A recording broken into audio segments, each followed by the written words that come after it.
আসসালামু আলাইকুম গাইস, আশা করি সবাই ভালো আছেন। তো বেশি কথা না বাড়িয়ে আজকের ভিডিও শুরু করা যাক। সময়টা ছিল 2015 সাল, সবেমাত্র অনার্স ফার্স্ট ইয়ারে। আমি নিজের হাত খরচ চালানোর মতো একটা টিউশনি করতাম। ছাত্রের বাবা ছিল পুলিশ কর্মকর্তা। হঠাৎই তাদের ট্রান্সফার হয়ে যায় কোথাও, তাই তারা চলে যায়। আমার হাত খরচের মাধ্যমটাও হারিয়ে যায়। তখন আমি অনেক খোঁজার পরও একটা টিউশনি জোগাড় করতে পারলাম না। তারপরে একদিন রাতে আমার বন্ধু আবির কল করে বলল, একটা টিউশনি আছে, ক্লাস 9-এর একটা মেয়েকে পড়াতে হবে। মেয়ের বাবা ইতালি থাকে, তাই বেতন নিয়ে কোনো চিন্তা নেই, বাড়িয়ে দিবে, কিন্তু শর্ত হলো সপ্তাহে 2 দিন পড়াতে যেতে হবে, রাত ঠিক 11টা থেকে 2টা পর্যন্ত।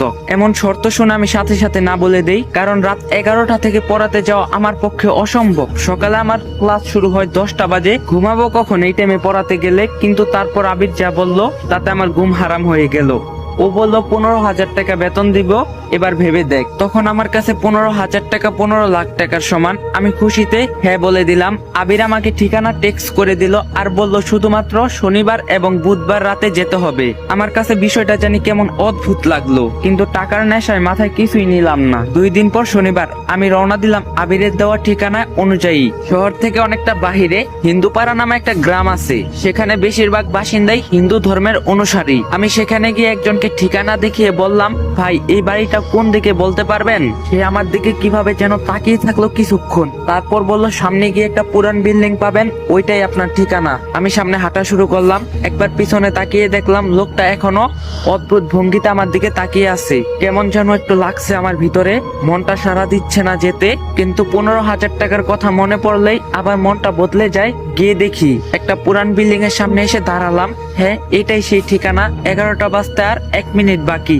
আমি গিয়ে দরজায় নক করার সাথে সাথে দরজা খুলে গেল। মনে হচ্ছে কেউ যেন আমার জন্য দরজার কাছে আগে থেকেই দাঁড়িয়েছিল। দরজা ধাক্কা দিতেই খুলে গেল ক্রেট শব্দ করে, কিন্তু সেখানে কেউ ছিল না। তাহলে দরজা খুললো কে? আমি কখনো ভূত প্রেত এসবে ভয় পেতাম না, অনেকটা দেখছি জীবনে এসব। একটা কথা বুঝে গিয়েছিলাম, সেটা হলো তাদেরকে ভয় পেলেই তারা মাথায় চড়ে বসে। তাই নিজেকে খুব শান্ত রেখে বাসায় প্রবেশ করলাম। বাসার ভিতরটা কেমন যেন অন্যরকম দেখতে। প্রতিটা দেওয়ালে আরবিতে কিছু লেখালেখি করা, অদ্ভুত অদ্ভুত ছোট পোকামাকড়ের চিত্র আঁকা। সবচেয়ে বড় কথা, বাসার ভিতরটা একদম নিস্তব্ধতায় ঘেরা, কোনো একটা ছোট শব্দ কানে আসছে না। একজন মধ্যবয়স্ক মহিলা একটা রুম থেকে হাসি মুখে বেরিয়ে এলেন। আমাকে বলল, তুমি নিশ্চয়ই গালিব, আবির তোমাকে পাঠিয়েছে। আমিও একগাল হাসি দিয়ে বললাম, জি আন্টি। তারপর আন্টি একটা রুম দেখিয়ে দিয়ে বলল, ওই রুমে যাও, রিশফা ওইখানে আছে। দেখো বাবা, ভালো মতো পড়াতে হবে, ও কিন্তু অনেক ফাঁকিবাজ।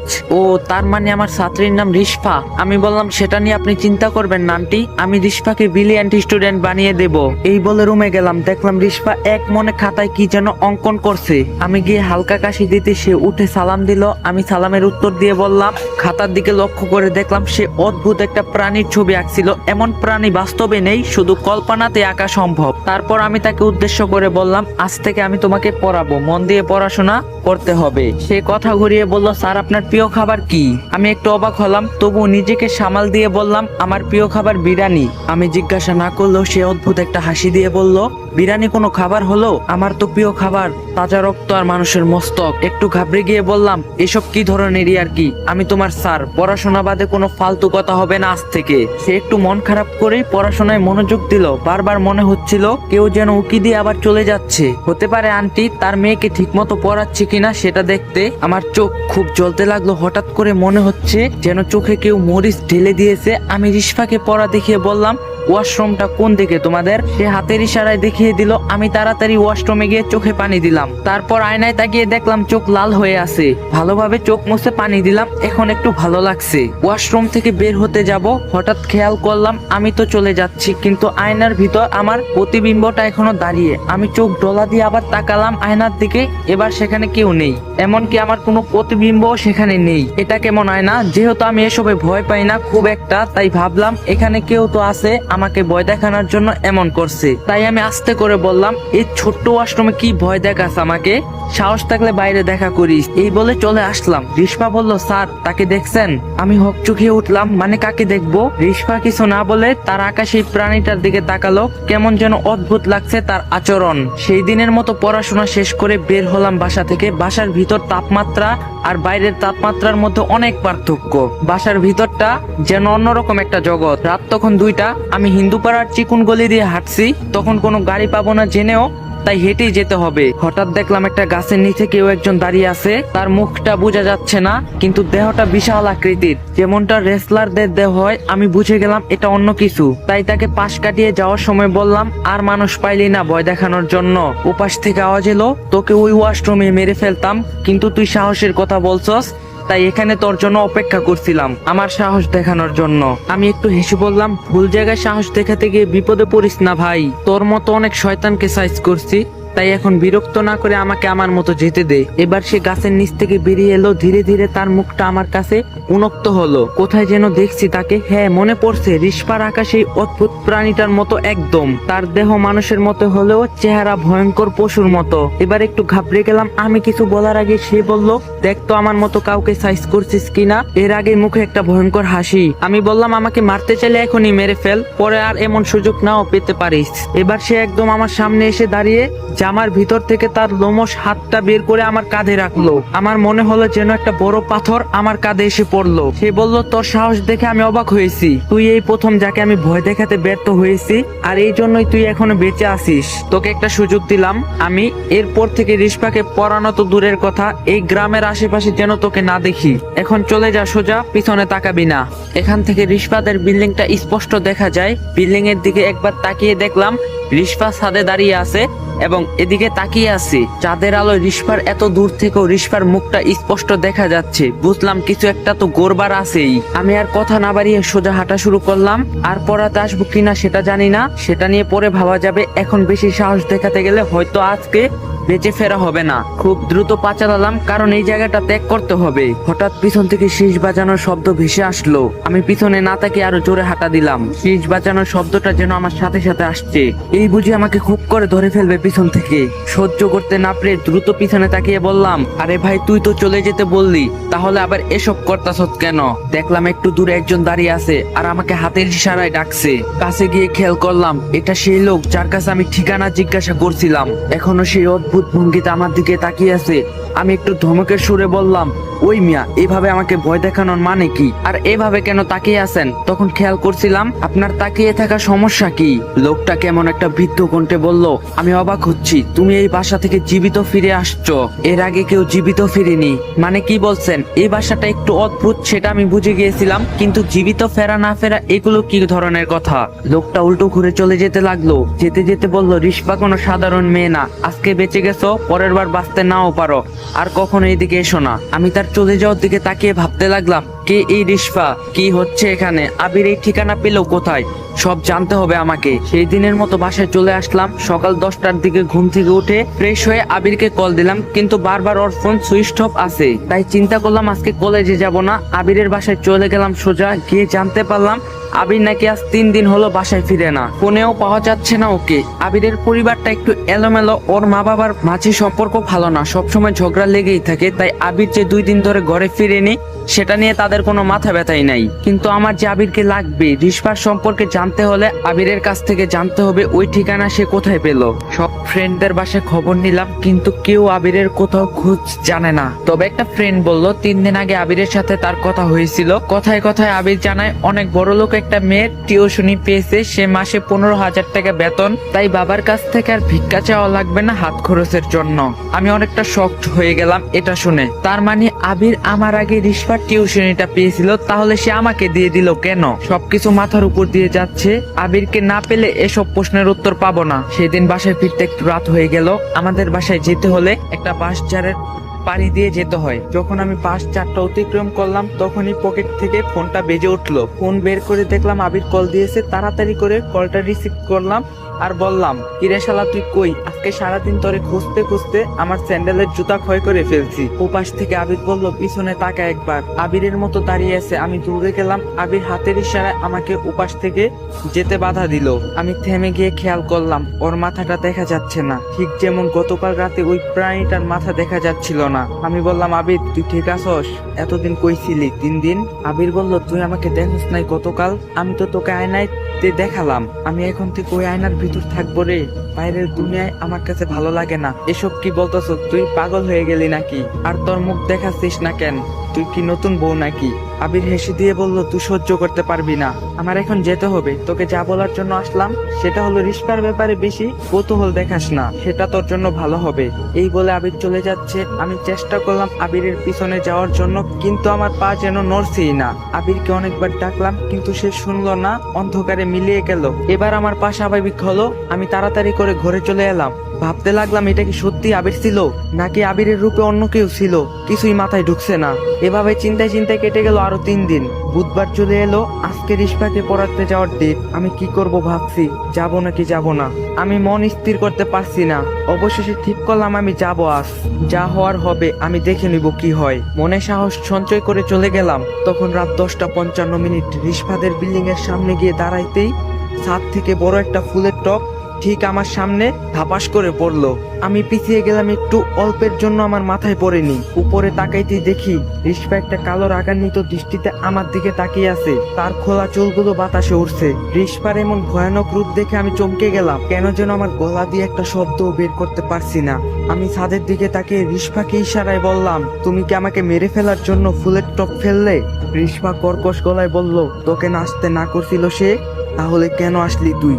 তোর নিজের জন্য মায়া হয় না? ঘড়ির দিকে তাকিয়ে দেখলাম ঠিক 11টা বাজে। রিস্পার কথা শুনে কানের উপর 2টা থাপ্পড় মেরে মাথায় ঝাঁকি দিলাম, যেন তার কথা আমি ঝেড়ে ফেলে দিলাম মাথা থেকে। এবার তার রিয়েক্ট দেখার জন্য উপরে তাকালাম, কিন্তু তখন সেখানে রিস্পা ছিল না। আমি আর দেরি না করে সোজা গিয়ে কলিং বেল দিলাম বাসায়। সেদিনের মতো আজকেও দরজা খুলে গেল। আমি ধীরে ধীরে প্রবেশ করলাম, কারো কোনো সারা শব্দ নেই। আমি ডাকলাম, আন্টি আন্টি বাসায় আছেন?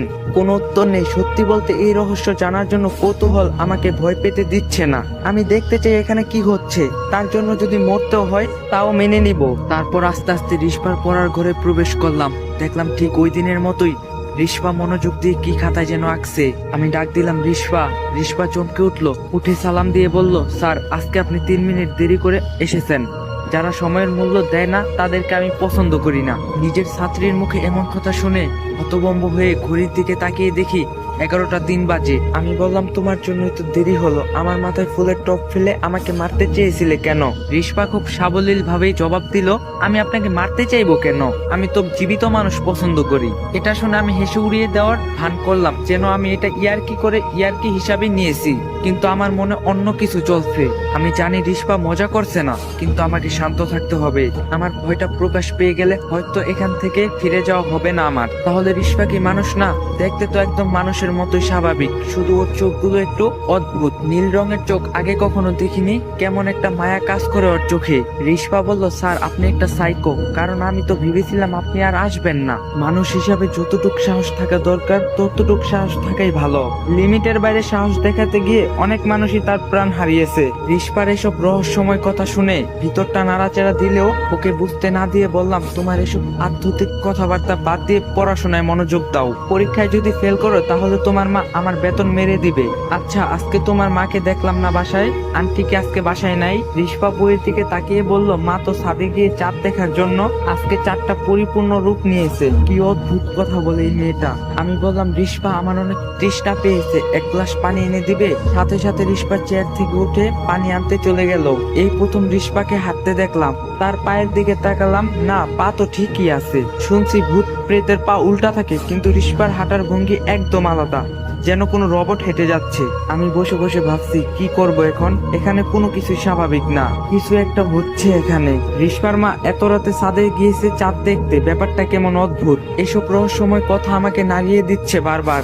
এর মাঝে রিস্পা আসলো একটা পানির গ্লাস হাতে, আমাকে পানি দিয়ে আবার সে বসলো, বইয়ের দিকে মনোযোগ দিল। আমি পানিটা মুখে নিয়ে কিছুক্ষণ চোখ বড় করে তাকিয়ে থাকলাম। পানি যে এত স্বাদ হতে পারে তা কখনো ভাবিনি। অদ্ভুত একটা মিষ্টি গ্রান আসছে পানি থেকে। পুরোটা খেয়ে নিলাম, তারপর গ্লাসটা টেবিলে রেখে হাত দিয়ে মুখটা মুছে নিলাম। আমি বললাম, রিস্পা পানিটা খুব মজা ছিল, এই ধরনের পানি আমি আগে কখনো খাইনি। এই বলে হঠাৎ নিজের হাতের দিকে চোখ গেল, আমার হাতে রক্ত লেগে আছে। হাতটা জামাই মুছে আমার মুখে হাত দিলাম। এবার আমি ঘাবড়ে গেলাম, রক্তটা আমার মুখ থেকে লেগেছে। তাহলে কি রিস্পা আমাকে পানির বদলে রক্ত খাইয়েছে? রিস্পার দিকে তাকিয়ে দেখলাম সে তার আঁকা ছবিটার এলোমেলো ভাবে কলম চালাচ্ছে। প্রাণীটার মুখটাকে ঝলসে দিল কলম দিয়ে। মুখের ভিতর কেমন জানি লাগছে এখন। রক্ত খেয়েছি ভাবতেই পেটের ভিতর সবকিছু উল্টে বেরিয়ে আসতে চাইলো। এবার আর সাহস দেখানোর সাহস করলাম না, উঠে দৌড় দিলাম দরজার দিকে, কিন্তু দরজাটা বাইরে থেকে বন্ধ। অনেক টানাটানি করলাম, পিছনে তাকিয়ে দেখলাম রিস্পা পড়ার রুমের দরজায় দাঁড়িয়ে আছে, একটু নড়াচড়াও করছে না। অবশেষে দরজা খুলে গেল। আমি বের হয়ে শরীরের সমস্ত শক্তি দিয়ে দৌড় দিয়ে সিঁড়ি থেকে নিচে নেমে গেলাম। কিন্তু এ কি, আমি আবার সেই রিস্পাদের দরজার সামনে। রিস্পা এখনো সেখানে ঠাঁই ধরে দাঁড়িয়ে আছে। আমি আবার দৌড়ে নামলাম সিঁড়ি বেয়ে, কিন্তু এবার ঘুরে ফিরে সেই রিস্পাদের দরজার সামনেই আসলাম। আমি বুঝে গেলাম এখান থেকে বের হতে দিবে না আজকে আমাকে। তাই আমি এবার দৌড় দিলাম ছাদের দিকে। মানুষ যতই সাহসী হোক, মৃত্যু চোখের সামনে দেখলে ভয় তাকে পেতেই হবে। ছাদে গিয়ে এদিক ওদিক তাকাতে থাকলাম, নিচে নামার মতো কিছু আছে কিনা। হঠাৎ আমার চোখ পড়লো, কালা জুব্বা পরা কেউ সেখানে দাঁড়িয়ে আছে, যেখানে রিস্পাকে দাঁড়িয়ে থাকতে দেখছিলাম। কালা জুব্বা বলতে যারা জাদুবিদ্যা চর্চা করে তাদের অন্যরকম এক ধরনের কালো পোশাক থাকে। তখনই আমার মনে পড়লো রিস্পা বলছিল তার মা ছাদে এসেছে চাঁদ দেখার জন্য। তাহলে এটা কি রিস্পার মা? আমি কাঁপা কাঁপা গলায় ডাক দিলাম, আন্টি। ডাক শুনে সে ধীরে ধীরে আমার দিকে মুখ ঘুরালো। রিস্পার মায়ের অন্য এক রূপ, সারা মুখে রক্ত লেগে আছে, গলায় বিভিন্ন মালা ঝুলানো, আর হাতে কঙ্কালের খুলি। রক্ত মাখা মুখে উদ্ভট একটা হাসি দিল আমার দিকে তাকিয়ে। আমি জানি যতই যাই হোক এই মুহূর্তে আমি জ্ঞান হারাবো না, তাই ইচ্ছে করে পড়ে গেলাম জ্ঞান হারানোর ভান করে। চোখ বন্ধ করে শুয়ে রইলাম। প্রায় 5 মিনিট হয়ে গেল, কোনো সারা শব্দ নেই। একবার ভাবলাম চোখ খুলে দেখবো, আবার ভাবলাম এভাবেই থাকি আর কিছুক্ষণ। হঠাৎ ফিসফিস করে কথা বলার আওয়াজ শুনতে পেলাম। নিশ্চয়ই রিস্পা আর তার মা কথা বলছে। একটু স্পষ্ট করে কথা শোনার জন্য খরগোশের মতো কান খাড়া করে দিলাম। রিস্পার মা বলছে, তোকে না বলছিলাম পরবর্তী অমাবস্যা পর্যন্ত এই ছেলেকে কিছু বুঝতে দেওয়া যাবে না? তাহলে এত তাড়াহুড়া করার কারণ কি? রিস্পা বলল, আমি কি করব, ওর সাহসের পরীক্ষা নিতে গিয়েই তো এত কিছু হয়ে গেল। অন্য সবার চেয়ে ওর সাহস অনেক বেশি, এত সহজে হবে না। ওকে অমাবস্যা পর্যন্ত ধরে রাখা যাবে না। রিস্পার মা বলল, ওরে যে রাখতেই হবে, না হলে ডোরিয়া আমাদের মেরে ফেলবে। আমি সবকিছু শুনছিলাম কান পেতে, কিন্তু এই ডোরিয়াটা কি? আবার শুয়ে শুয়ে সবকিছু শুনলাম, কিন্তু কিছুই মাথায় ঢুকলো না। তারা মা মেয়ে আসলে কি চায়? কেন তারা আমাকে অমাবস্যা পর্যন্ত জীবিত রাখতে চায়? আর এই ডোরিয়া বা কি, যাকে মা মেয়ে ভয় পাচ্ছে? এসব পরেও জানা যাবে। এখন আগে নিজেকে বাঁচাতে হবে। ধীরে ধীরে এক চোখ খুলে চারপাশটা একটু দেখার চেষ্টা করলাম, কাউকে দেখলাম না। মা মেয়ে গেল কোথায়? হঠাৎ দেখলাম চিলেকোঠার কাছে 2টা ছায়া দেখা যাচ্ছে। তার মানে তারা ওইখানে দাঁড়িয়ে এতক্ষণ সবকিছু বলছিল। এখন ছাদ থেকে লাফ দেওয়া ছাড়া আমার আর কোনো উপায় নাই। 3 তলা থেকে লাফ দিলে অন্তত মরবো না, বড় জোর হাত পা ভাঙবে। মনে মনে 1 2 3 বলে উঠে সোজা দৌড় দিলাম, ছাদ থেকে ঝাঁপ দিলাম। প্রায় 2 মিনিট আলুর বস্তার মতো নিচে পড়ে রইলাম। আমার সবকিছু যেন ঝাপসা হয়ে আসছে, মাথাটা বন বন করে ঘুরছে। একটু স্বাভাবিক হওয়ার পর বুঝতে পারলাম হাত নড়াতে পারছি না, হয়তো ভেঙে গিয়েছে। কিন্তু এখন আমাকে এই জায়গা থেকে যেতেই হবে। অনেক কষ্টে উঠে খুঁড়িয়ে খুঁড়িয়ে দৌড় দিলাম। হঠাৎ একটা ধমকা হাওয়া এসে আমাকে দূরে ছিটকে ফেলে দিল। আমার চোখ গেল ছাদের দিকে। রিস্পা হাওয়ায় ভেসে আসছে মাথার উপর দিক দিয়ে। চোখের পলকে রিস্পা একদম আমার মাথার কাছে চলে আসলো। ধারালো দাঁতগুলো বের করে বলল, শুধু শুধু নিজেকে ক্লান্ত করছেন কেন স্যার? আপনি এই গোলক বাধা থেকে বের হতে পারবেন না। আপনি অনেক কষ্ট করে উঠে দাঁড়িয়েছেন। সামান্য হাসি দিয়ে বললাম, আমাকে তুমি সাইকো বলছিলে না? সাইকোদের মৃত্যুর ভয় দেখিয়ে লাভ নেই। আমি তোমার এই গোলক ধাঁধা থেকে বের হয়ে দেখাবো। এটা বলে রিস্পার ওই ভয়ঙ্কর রূপ উপেক্ষা করে সোজা হাঁটা দিলাম। দেখি আমাকে আটকায়। হিন্দু পাড়া অতিক্রম করার সময় মনে হলো কেউ আমার পিছু নিয়েছে। আমি স্পষ্ট তার উপস্থিতি টের পেয়েছি। রিস্পা হয়তো আমার পিছু নিয়েছে। আরো জোরে হাঁটা দিলাম। এবার সেই শীষ বাজানোর শব্দটা ভেসে এলো। থমকে দাঁড়ালাম। পিছনে তাকিয়ে দেখলাম সেই লোকটা দাঁড়িয়ে আছে, একটা কাপড়ের ব্যাগ হাতে। আমি বললাম, এখন আপনার সাথে বক বক করার সময় নেই। কোন রকম জান নিয়ে ফিরে এসেছি। আমাকে হাসপাতালে যেতে হবে, হাত ভেঙে ফেলছি। এই বলে উল্টো ঘুরে আসতে যাচ্ছিলাম, তখনই সে আমাকে উদ্দেশ্য করে বলল, রহস্য না জেনে চলে যাচ্ছে, চাইলেই কি তুই চলে যেতে পারবি? আমি দাঁড়ালাম তার কথা শুনে। তারপর আমি তাকে জিজ্ঞাসা করলাম, আপনি কি জানেন এই রহস্য? কি হচ্ছে ওই বাড়িতে? কে এই রিস্পা? লোকটা রাস্তার পাশে গিয়ে একটা গাছের গোড়ায় বসলো। আমাকেও সেখানে বসতে বলল।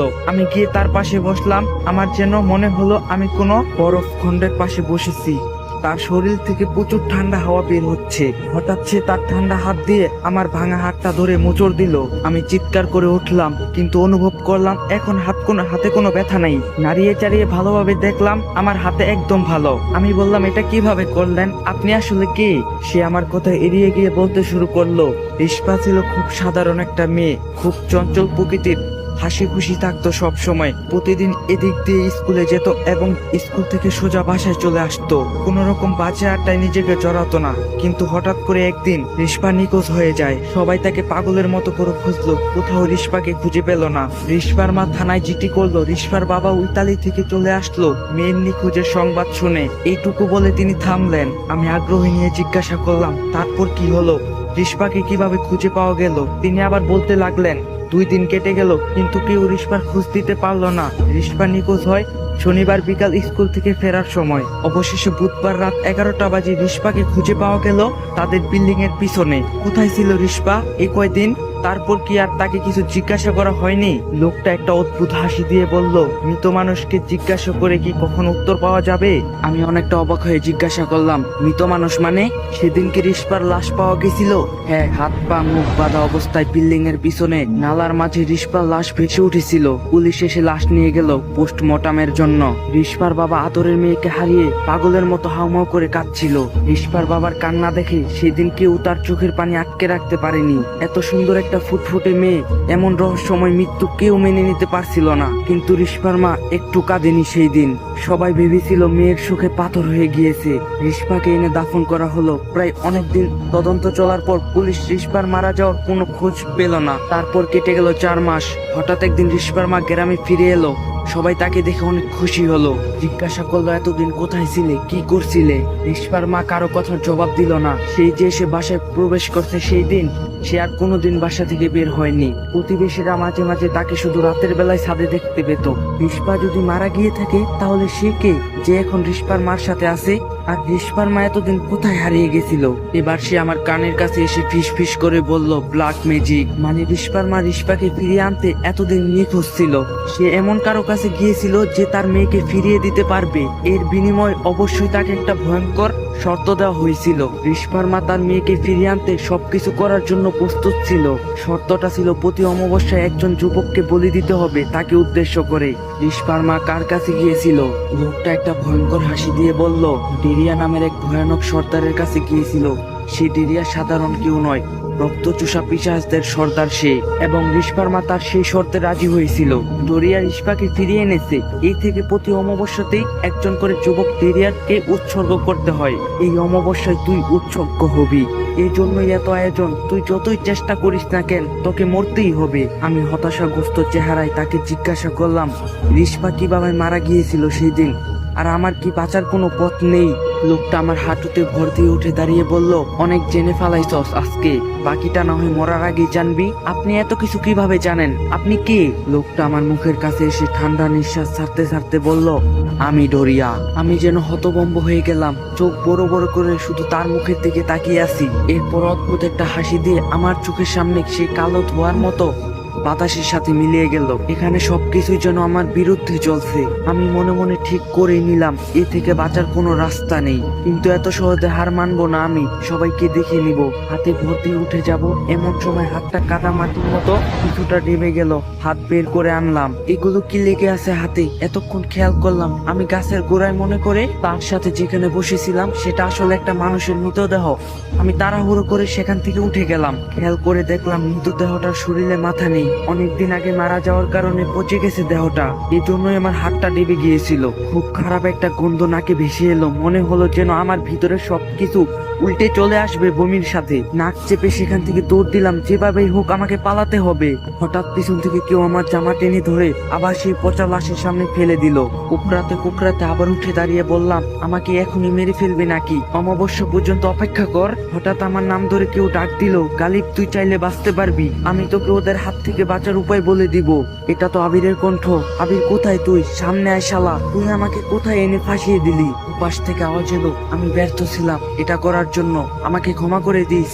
এই দেখ এখানে আমি, আমাকে বের কর এখান থেকে। আমি আবিরের কণ্ঠের সুর খুঁজতে লাগলাম, কোথা থেকে কথা বলছে ও। হঠাৎ চোখ পড়লো একটা কাপড়ের ব্যাগের দিকে। এটা তো সেই ডোরিয়া নামক পিচাসটা নিয়ে এসেছিল। সে কি ব্যাগটা নিতে ভুলে গিয়েছে নাকি ইচ্ছা করে ফেলে গেছে? আমি গিয়ে ব্যাগটা হাতে নিলাম। ভিতরে ফুটবলের মতো কিছু একটা লাগছে। ব্যাগটা উল্টো করে ঝাঁকি দিতেই একটা মানুষের কাটা মাথা হাপাস করে গুড়িয়ে একটু সামনে গিয়ে পড়লো। আমি চমকে উঠলাম, এটা কার মাথা হতে পারে? ধীরে ধীরে এগিয়ে গেলাম। হঠাৎ আবিরের কণ্ঠ, এটা আমার কাটা মাথা গালিব খালি, আর ওইখানে যে পচা গলা লাশটা পড়ে আছে সেটা আমার মৃতদেহ। মানে কি বলছিস তুই? তোকে কি তারা মেরে ফেলছে? এবার আবির আমার সামনে দৃশ্যময় হলো একটা সাদা আলোর মতো। আবির বলল, গত অমাবস্যায় আমি ছিলাম রিস্পার শিকার, তোর মতো সাহসী ছিলাম না আমি, তাই আমি এখানে থেকে বেঁচে ফিরতে পারিনি। কিন্তু তুই বাঁচতে পারবি চেষ্টা করলে, কারণ তুই একমাত্র যে ওই বিল্ডিং থেকে বের হতে সফল হয়েছিলি। আবিরের মৃত্যুর কথা শুনে কষ্ট লাগলো, খুব রাগও উঠলো। তুই আমাকে কেন এর ভিতরে টেনে আনলি? আমাকে ছাড়া কি অন্য কাউকে পেলি না? আবির বলল, আমি তোকে টেনে আনিনি। রিস্পা যাকে ডরিয়ার উদ্দেশ্য করে বলি দেয়, তারপরের বলির জন্য ওই মানুষটা সবচেয়ে কাছের বন্ধুকে টার্গেট করে। আমাকে বলি দেওয়ার পর তুই রিস্পার টার্গেটে চলে আসলি, কারণ আমার সবচেয়ে কাছের বন্ধুই তুই। তোর মতো কাছের বন্ধুর কপালে ঠাডা পড়ুক। তুই যদি এখন অল্প একটু বেঁচে থাকতি, আমি তোকে পুরো মেরে ফেলতাম। যাই হোক, এখন আমাকে বল, রিস্পার কাছ থেকে আমি কিভাবে বাঁচতে পারি? শুধু আমি না, আমি যে এই রিস্পার চ্যাপ্টার এখানেই ক্লোজ করতে, আর কাউকে যেন সে তার শিকার বানাতে না পারে, এর জন্য যা দরকার হয় আমি তাই করব। আবির বলল, রিস্পাকে হারাতে হলে তোর একটা কাজই করতে হবে, কিন্তু ওই কাজটা সেই দিনই করতে হবে যেদিন রিস্পা তোকে বলি দেওয়ার জন্য ডরিয়ার সামনে হাজির করবে, মানে সেই অমাবস্যার রাতে। আমি প্রশ্নসূচক দৃষ্টিতে তাকালাম আবিরের দিকে। কাজটা হলো সেই ওয়াশরুমের আয়না, ওই আয়নার মাঝে রিস্পার আত্মা বন্দি আছে। তুই যদি ওই আয়নাটা ভেঙে ফেলতে পারিস এবং ভাঙা আয়নার যে কোনো একটা টুকরা দিয়ে রিস্পাকে আঘাত করতে পারিস, তাইলে রিস্পার আত্মা মুক্ত হয়ে যাবে এবং মানুষ মরার পর যেখানে যায় সেখানে চলে যাবে এই পৃথিবী ছেড়ে। সাথে এই পর্যন্ত যাদেরকে মেরেছে তাদের আত্মাও মুক্তি পাবে, আমি সহ। এটা কি সম্ভব? আয়না ভেঙে রিস্পার শরীরে আঘাত করতে হবে? এটা কি করে হবে? আমি তো এখনো বেঁচে আছি, তুই তো মরে ভূত হয়ে গেছস। তুই এটা করে রিস্পাকে মুক্তি করস না কেন? আবির বলল, আমি পারবো না এটা করতে, এটা শুধু জীবিত মানুষটাই করতে পারবে, আর মৃত্যুর পর অনেক কাজ চাইলেও করা যায় না। আর আমার বিশ্বাস তুই এই কাজ করতে পারবি, কারণ তোকে এখানে ভয় দেখাতে পারতাছে না তারা। হ্যাঁ, না পারলে আর কি, মরে ভূত হয়ে আবার অন্য কারো মরার জন্য অপেক্ষা করব। তবে আমি তোর কাছে একটা কথা জানতে চাই, রিস্পা কিভাবে মারা গিয়েছিল তুই কি জানস? প্রতিদিনের মতো রিস্পাও সেদিন স্কুল থেকে ফিরছিল, হঠাৎ সে দেখতে পেল তার ক্লাসের 3-4 জন ছেলে পুরনো মন্দিরের পিছনের দিকে যাচ্ছে। রিস্পা কৌতূহলবশত চুপি চুপি তাদের অনুসরণ করলো। মন্দিরের পিছনের দিকে গিয়ে ছেলেগুলো একটা নির্জন জায়গায় বসলো। তারপর একটা ব্যাগ থেকে ইনজেকশন বের করে তার ভিতর কিছু একটা ভরে নিজেদের শরীরে পুশ করছে। এটা দেখে রিস্পা বুঝতে পারলো ছেলেগুলো ড্রাগস নিচ্ছে। রিস্পা সাহস করে তাদের সামনে গেল। রিস্পাকে দেখে সবাই চমকে গিয়ে তাড়াতাড়ি সব লুকিয়ে ফেলার চেষ্টা করলো। রিস্পা বলল, লুকিয়ে লাভ নেই, আমি যা দেখার দেখে ফেলছি। তোদের লজ্জা করে না এই বয়সে এসব করছিস? আমি কালকে স্কুলে গিয়ে স্যারের কাছে তোদের নামে বিচার দিব। ছেলেগুলা কয়েকবার অনুরোধ করে বলল, রিস্পা স্যারের কাছে বিচার দিও না। কিন্তু রিস্পা বলল, আমি বলবই। এই বলে চলে আসছিল, এমন সময় তারা রিস্পার মুখ চেপে ধরে হাত পা ধরে বেঁধে ফেলে। রিস্পা চিৎকার করতে পারছে না, কারণ একজন তার মুখটাকে শক্ত করে ধরে রেখেছিল। তারপর রিস্পার মুখ হাত পা বেঁধে ফেললো, তার মুখের ভিতর লতা পাতা ঢুকিয়ে রিস্পার মুখটা বেঁধে ফেললো। এবার রিস্পার দম বন্ধ হয়ে আসতে লাগলো ধীরে ধীরে। তারা রিস্পাকে তুলে জঙ্গলের দিক দিয়ে রিস্পাদের বাড়ির পিছনে নিয়ে এসে নালার ভিতর ফেলে দিল। রিস্পা হাজার চেষ্টা করেও সেদিন বাঁচতে পারেনি। তাহলে এই ছিল রিস্পার মৃত্যুর রহস্য। যারা ওকে মেরে ফেলছে তাদেরকে না মেরে আমাদের মতো সরল মানুষকে মারছে কেন সে?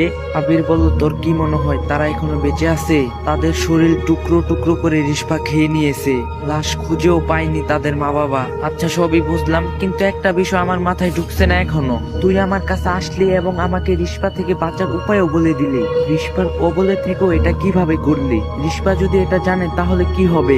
আবির হাসি দিয়ে বলল, এটা নিয়ে তোর চিন্তা করার দরকার নাই, কারণ রিস্পাই আমাকে তোর কাছে পাঠিয়েছে যাতে তুই বাঁচতে পারিস। এটার মানে কি, যে রিস্পা আমাকে মারার জন্য এত কিছু করছে সে আবার আমাকে বাঁচাতে চায়? তুই ইয়ার কি করতাছস আমার সাথে? আবির বলল, আমি ইয়ার কি করছি না, এখান থেকে পালানোর চিন্তা মাথা থেকে বের করে ফেল। তুই এখন রিস্পাদের বাসায় যাবি, বাকিটা না হয় রিস্পার মুখ থেকে শুনবি। রিস্পা তোর জন্য অপেক্ষা করছে। এই বলে আবির ধীরে ধীরে অদৃশ্য হয়ে গেল। আমি ডাকতে লাগলাম, আবির শোন আমার কথা, রিস্পা আমাকে কেন বাঁচাতে চাই? উত্তর দিয়ে যা শালা, অন্তত তোর কাটা মাথাটা তো নিয়ে যা। এটা এখানে পড়ে থাকবে নাকি? কিন্তু আবির চলে গেল। তাকিয়ে দেখলাম না সেখানে কোনো কাটা মাথা আছে, না কোনো পচা মৃতদেহ। আমি গভীর চিন্তায় পড়ে গেলাম, কি করব এখন? আবিরের কথা মতো রিস্পাদের বাসায় ফিরে যাব, নাকি এখান থেকে পালিয়ে যাওয়ার চেষ্টা করব?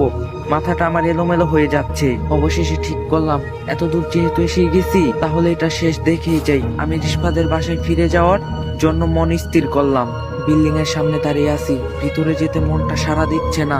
বারবার মনে হচ্ছে এটা হয়তো রিস্পার কোনো ফাঁদ। হতে পারে আমাকে বাসায় নেওয়ার জন্য।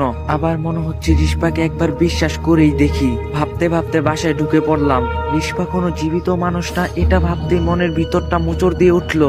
এসে যেহেতু পড়েছি, এখন আর ভয় পেয়ে লাভ কি। আগের চেয়ে অন্যরকম লাগছে বাসাটা। সিঁড়ি দিয়ে উপরে ওঠার সময় হঠাৎ চিৎকার চেঁচামেচির শব্দ ভেসে আসলো। কেউ খুব কাকুতি মিনতি করে বলছে, ছেড়ে দাও আমাকে, আমার অনেক কষ্ট হচ্ছে, ছেড়ে দাও। আমি নিজের মনকে সান্ত্বনা দিলাম, এসব তো স্বাভাবিক। আমি এখানে দাওয়াত খেতে আসিনি যে আমাকে ফুলের মালা দিয়ে বরণ করবে।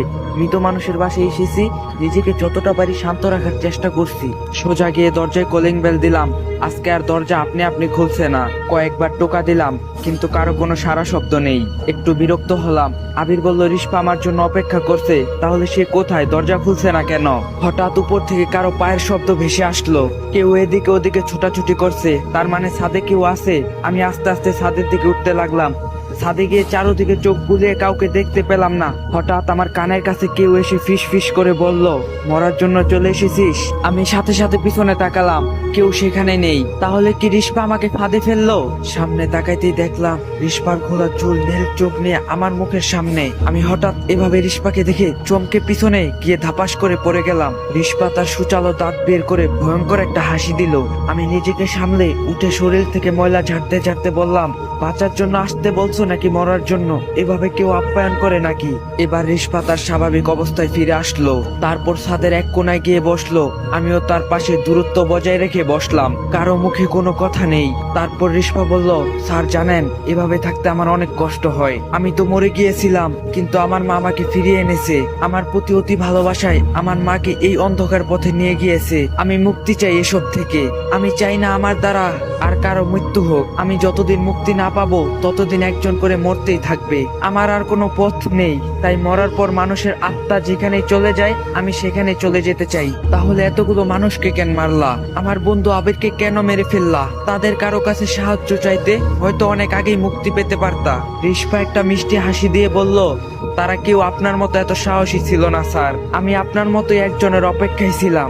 আপনাকে প্রথম দিন যখন আয়নাতে ভয় দেখালাম, তখনই বুঝে গিয়েছিলাম আপনি এত সহজে ভয় পাবেন না। আর আমাকে মুক্ত করতে হলে সাহসের সাথে ডরিয়ার সাথে মোকাবেলা করতে হবে। আগের কেউ সেটার যোগ্য ছিল না। আমি তাদেরকে মারিনি, তাদের ভয় তাদেরকে মেরে ফেলছে। হ্যাঁ বুঝলাম, আমি তোমাকে মুক্ত করতে পারবো কিনা জানি না, তবে আমি আমার সর্বোচ্চ চেষ্টা করব। কিন্তু যদি না পারি তাহলে কি হবে?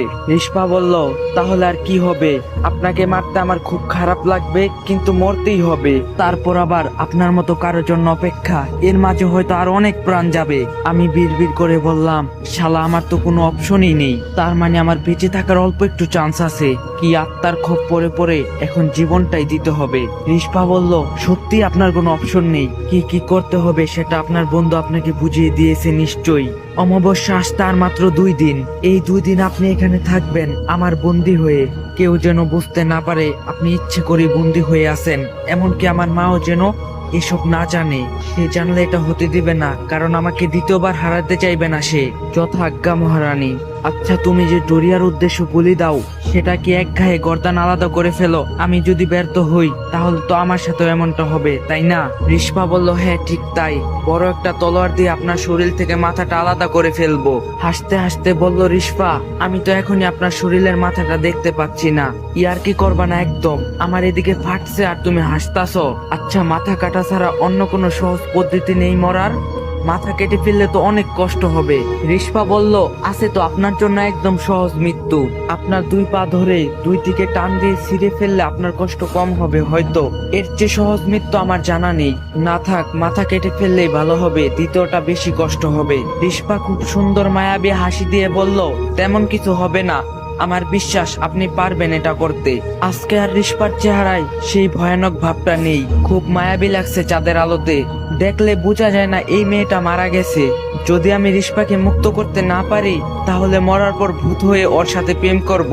2 দিন কেটে গেল, আমাকে একটা অন্ধকার রুমে বন্দি করে রাখা হয়েছে। এই 2 দিন আমার খাবার দাবার যত্নের কোনো কমতি ছিল না, কারণ বলি দিতে হলে সুস্থ সবল তরতাজা মানুষ লাগবে। আমাকে সেভাবেই তৈরি করা হলো। এই 2 দিন রিস্পা একবারও আসেনি এখানে। মেয়েটা কোথায় গেল গা কে জানে। হঠাৎ রুমের দরজাটা খুলে গেল।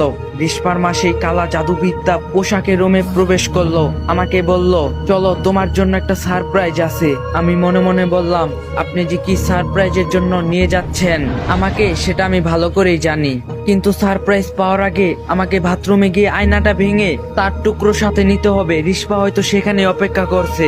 আমি পেটে হাত দিয়ে কুচো হয়ে বললাম, আন্টি আমার একটু যেতে হবে, খুব চাপ দিয়েছে, এই অবস্থায় সারপ্রাইজ খুব একটা ভালো হবে না। আন্টি হাসি দিয়ে বলল, যাও তাড়াতাড়ি পেট পরিষ্কার করে এসো, আমি কিছুক্ষণ পর আসছি। আমি পেটে চাপ দিয়ে দৌড় দিলাম ওয়াশরুমের দিকে। এমন অভিনয় করলাম যেন আমার আরেকটু হলে আমার কাপড় খারাপ হয়ে যেত। নিজেকে নিয়ে খুব গর্ব করতে ইচ্ছা করতেছে, অভিনয়টা খুব ভালো পারি। ওয়াশরুমে ঢুকে দরজা বন্ধ করে আয়নার দিকে তাকাইতেই বড় রকমের ধাক্কা খেলাম। সেখানে কোনো আয়না নাই। আরে আয়না গেল কোথায়? এখন আমি কি করব? আয়না ছাড়া রিস্পাকে মুক্ত করব কিভাবে? মাথা চুলকাতে চুলকাতে ভাবতে লাগলাম, তাহলে কি ডোরিয়া আমাদের প্ল্যান সম্পর্কে জেনে গিয়েছে? এই জন্যই আয়না সরিয়ে ফেলা হয়েছে। তার মানে রিস্পা বিপদে আছে। এর মাঝে দরজায় টোকা পড়লো। আমি দিশেহারা হয়ে দরজা খুলে দেখলাম আন্টি দাঁড়িয়ে আছে। আন্টি বলল, তোমার হাতে সময় নেই, চলো এখন দেরি হয়ে যাচ্ছে। আমি বাধ্য ছেলের মতো আন্টিকে অনুসরণ করলাম।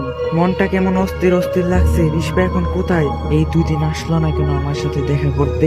এখন দিন নাকি রাত সেটাও বুঝতে পারতাছি না। বাইরে অন্ধকার নাকি আলো সেটাও দেখতে পাচ্ছি না। আন্টিকে জিজ্ঞাসা করলাম এখন কয়টা বাজে। আন্টি গম্ভীর গলায় বলল, আমাদের সবার জন্য এখন 2টা, আর তোমার জন্য তোমার জীবনের 12টা বেজে গেছে এখন। আমিও বুঝতে পারলাম আন্টিও জানে আমি আর রিস্পা অন্য কোনো প্ল্যান করছিলাম। আমি চুপ করে রইলাম। আন্টি আমাকে নিয়ে ছাদের সেই চিলেকোঠায় প্রবেশ করলো। অদ্ভুত একটা লাল রঙের আলোতে পুরো রুমটা সজ্জিত। কলরের মাঝে বরাবর একটা সার্কেল অলংকর করা। সার্কেলটা পুরো মোমবাতি দিয়ে ঘেরাও করা, আর এক পাশে বড় রাজকীয় চেয়ার রাখা। আমি বুঝতে পারলাম ওই চেয়ারই ডোরিয়া বসবে এবং তার সামনে আমাকে বলি দেওয়া হবে। মনে হলো যেন বিল্ডিংটা ধসে পড়ছে।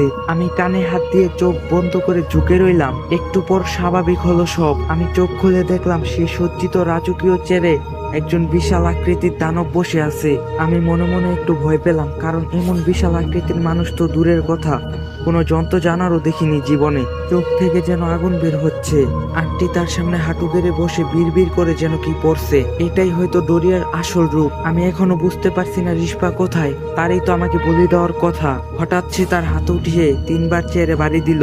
আন্টির সাথে সাথে উঠে গিয়ে রুমের এক কোণা থেকে একটা মোটা গাছের খাটিয়া নিয়ে আসলো। গাছের খাটিয়া তার সামনে রেখে আমাকে ধরে নিয়ে বসিয়ে দিল সেখানে। ডোরিয়া ঝাঁঝালো কণ্ঠে বলল, তোর ভয় পাওয়ার কোনো কারণ নেই। তুই এমন একজনের কাছে নিজেকে উৎসর্গ করছিস যে তোকে মুক্তি দিবে। তুই আর রিস্পা মিলে যে ফোন দিয়ে এঁটেছিলি সেটা আমি জানতে পারবো না কিভাবে ভাবলি? আমি সবকিছু সম্পর্কে অবগত আছি, তাই আয়নাটা খুলে রিস্পার মাকে লুকিয়ে রাখতে বলছিলাম। তোদের মতো সাধারণ মানুষ আমাকে কখনো ধোঁকা দিতে পারবি না। আমি বললাম, আমি তোর উদ্দেশ্যে নিজের ইচ্ছাতে উৎসর্গ হচ্ছি না, আর আমি তোর কাছে মুক্তিও চাইনি। এখানে যা হচ্ছে আমার ইচ্ছার বিরুদ্ধে হচ্ছে। ডোরিয়া বলল, এখানে শুধু আমার হুকুম চলে, তোর কোনো ইচ্ছের মূল্যই নেই এখানে। এরপর চেয়ারের পিছন থেকে ধারালো একটা তরবারি বের করে রিস্পার মায়ের দিকে এগিয়ে দিল ডোরিয়া। বলল, সময় হয়েছে, আমি রক্তর গন্ধ পাচ্ছি। রিস্পার মা হাঁটু গেড়ে বসে তরবারিটা নিয়ে এসে আমার মাথাটা গাছের খাটিয়ার সাথে লাগিয়ে দিল। আমি চিৎকার করে বলে উঠলাম, আমাকে যেহেতু মেরেই ফেলবি, তাহলে আমার একটা শেষ ইচ্ছা পূরণ কর। অপূর্ণ ইচ্ছা নিয়ে মরে গেলে আমার আত্মা শান্তি পাবে না। ডোরিয়া বলল, ঠিক আছে বল, তোর শেষ ইচ্ছা কি? আমি তোর ইচ্ছা পূরণ করব। আমি মরার আগে একবার রিস্পার মুখোমুখি হতে চাই, তার কাছে ক্ষমা চেয়ে নিতে চাই। আমি তাকে মুক্ত করতে পারলাম না, আমার ইচ্ছাটা অপূর্ণ থেকে গেলে আমি শান্তি পাবো না। ডোরিয়া বলল, রিস্পাকে লোহার শিকলে বন্দি করে রাখা হয়েছে। আমার অজান্তেও এমনটা করার সাহস পাই কোথা থেকে? তাই ওর সাথে তোর দেখা করানো সম্ভব না। অন্য কোনো ইচ্ছা থাকলে বল। আমি ডোরিয়াকে ভটকে দেওয়ার জন্য বললাম, আমি তো ভেবেছিলাম তুই সবকিছু করতে পারস, সামান্য একটা ইচ্ছাই পূরণ করতে পারলে না, তোর কাছে আর অন্য ইচ্ছার কথা বলে লাভ কি? নে আমার মাথাটা কেটে ফেল, দেরি করিস না। ডোরিয়া খুব রেগে গেল, গড় গড় শব্দ করতে করতে বলল, আমি ডোরিয়া, আমি যা খুশি তাই করতে পারি। ঠিক আছে, তোর ইচ্ছা পূরণ করা হবে। রিস্পাকে এখানে নিয়ে আসছি। রিস্পার মা বলল, না ডোরিয়া, এটা করবেন না, ওর অন্য কোনো প্ল্যান থাকতে পারে। ডোরিয়া বলল, আয়না তো তোর কাছেই, আয়না ছাড়া অন্য কোনো প্ল্যানই কাজে আসবে না আজকে। এই বলে ডোরিয়া হাতের ইশারায় উপর থেকে রিস্পাকে নিচে ফেললো। রিস্পার পায়ে শিকল দিয়ে বাঁধা চেহারাটা কেমন মলিন হয়ে গেছে, নীল রঙের চোখগুলো গর্তে চলে গেছে। আমি ধীরে ধীরে রিস্পার কাছে গেলাম। রিস্পা আমার মুখের দিকে তাকিয়ে শুকনো একটা হাসি দিয়ে বলল, আপনার প্রতি আমার কোনো অভিযোগ নেই স্যার, আপনি আপনার চেষ্টা করেছেন, আমি বললাম, ছোটবেলা থেকে কখনো হাঁটতে শিখিনি। আমার বাবাকে দেখতাম নেশা করে প্রতিদিন এসে আমার মাকে মারধর করতো। এসব দেখতে দেখতে নিজেকে পাথরের মতো তৈরি করছি। মাকে একদিন কথা দিয়েছিলাম, আমি আমার বাবা নামক জানোয়ারের কাছ থেকে তাকে রক্ষা করব।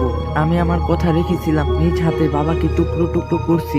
আজ পর্যন্ত এই সত্য আমার মা ছাড়া কেউ জানে না, তাই কাউকে এমন কথা দিইনি যেটা আমি রাখতে পারবো না। আমি তোমাকে মুক্ত করব বলছিলাম, আমি আমার কথা রাখবো। রিস্পার অবাক চোখ আমার দিকে তাকিয়ে আছে। ডোরিয়া বলল, কাউকে মিথ্যা সান্ত্বনা দিও না। তুই রিস্পাকে দেওয়া কথা রাখতে পারবি না, কারণ তোর কাছে আয়না নেই। এবার অনেক হয়েছে, তোর সময় শেষ, তৈরি হয়ে নে মরার জন্য। আমি বললাম, আরে কাকা একটু দাঁড়াও না। আমার মা আমাকে সবসময় একটা কথা বলতো, বিজয়ের উল্লাস খুব তাড়াতাড়ি করতে নেই। এখন আমি হেরে যাইনি। কে বলছে আমার কাছে আয়না নেই? জামার ভিতর থেকে আয়নার ছোট একটা ভাঙা টুকরো বের করে সোজা রিস্পার গলায় চালিয়ে দিলাম। রিস্পা আগুনের ফুলকির মতো হাসতে হাসতে হাওয়ায় মিলিয়ে যেতে লাগলো। ডোরিয়া গর্জন দিয়ে উঠে বলল, ওর কাছে আয়নার টুকরো গেল কিভাবে? তুইও এর সাথে জড়িত? এই বলে রিস্পার মায়ের বুকে তরবারিটা বিঁধে দিল। আমি চলে গেলাম একটু আগে। ওয়াশরুমে ঢুকে দেখলাম সেখানে আয়না নেই। মাথায় হাত দিয়ে চুলকাতে ভাবতে লাগলাম এবার কি হবে। এর মাঝে দরজায় টোকা পড়লো। আমি দিশেহারা হয়ে দরজাটা খুলতে যাব, এমন সময় চোখ পড়লো যেখান থেকে আয়নাটা খোলা হয়েছিল সেখানে এক কোণে ছোট্ট এক টুকরা ভেঙে পড়ে রয়ে গেছে। আমি যেন দেহ প্রাণ ফিরে পেলাম। শয়তানি একটা হাসি দিয়ে আয়নার টুকরো নিয়ে জামার ভিতরে ঢুকে ওয়াশরুম থেকে বের হলাম। ডোরিয়ার ক্ষুধার্ত বাঘের ন্যায় গড়গড় করতে করতে বলল, তুই আজকে জিতে গেলি, কিন্তু আমি তোকে ছাড়বো না, আমি আবার ফিরে আসবো। এটা বলতে বলতে ডোরিয়া কালো ধোঁয়ার মতো বাতাসে মিলিয়ে গেল। রিস্পা এখনো হাসছে, ওর চোখে মুখে খুশির ঝলক স্পষ্ট দেখা যাচ্ছে। আমি হাত নাড়িয়ে রিস্পাকে বিদায় দিলাম। খুব ইচ্ছে করছিল রিস্পাকে ধরে রেখে দিয়ে নিজের কাছে, কিন্তু এটা তো সম্ভব না। রিস্পা চলে গেল, মনটা একটু খারাপ হলো, কিন্তু এটা ভেবে ভালো লাগছে যে আর কেউ এই নোংরা বলির পাঠা হবে না আজ থেকে। এই বিল্ডিং আজ থেকে অভিশাপ মুক্ত। কিন্তু একটা কথা ঢুকছে না মাথায়, ডোরিয়া তো চাইলে এখনই আমাকে মেরে ফেলতে পারতো, তাহলে মারলো না কেন? প্রশ্নটা থেকেই যাচ্ছে। তারপর কেটে গেল প্রায় 2 মাস। নতুন 2টা টিউশনি পেয়েছি, তারা জীবিত মানুষ। সবাই যে মৃত হবে এমন তো কোনো কথা না। খুব ভালোভাবে কাটছিল দিনগুলো। রিস্পার কথা মাঝে মাঝে মনে পড়ে। হঠাৎ একদিন আমার ফোনে অচেনা একটা নাম্বার থেকে কল আসে। আমি ব্যস্ত থাকায় কেটে দিলাম কলটা। আবার কল আসলো। এবার রিসিভ করে জিজ্ঞাসা করলাম, কে? স্যার, আমি রিস্পা, আমাকে বাঁচান। রিস্পা কি তাহলে এখনো মুক্তি পায়নি? তো গাইস, রিস্পা গল্পর সিজন 1 এইখানেই সমাপ্তি।